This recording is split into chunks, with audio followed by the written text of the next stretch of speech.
আমরা বাড়িখান্দার মসজিদ আর যাওয়াত গেছে নোয়াজো এই যে পেরাবর অন্য মসজিদ এখন বানানো হয়েছে দেখো প্রজন্ম আছে এদেরকে যদি সঠিকভাবে আমরা গড়ে তুলতে পারি তাহলে আমাদের যে ইহকালীন যে জীবন সেটাও সুন্দর হবে এবং পরকালীন জীবনটাও সুন্দর হবে। আর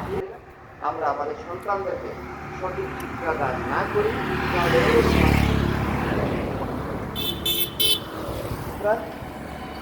আজ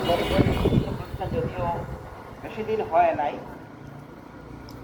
অল্প দিনের মধ্যে এই প্রতিষ্ঠানটি সুনাম অর্জন করেছে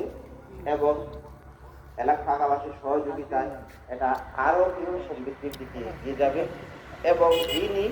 শিক্ষা প্রসারে এই সমস্ত দিনই প্রতিষ্ঠান ক্ষেত্রে আমি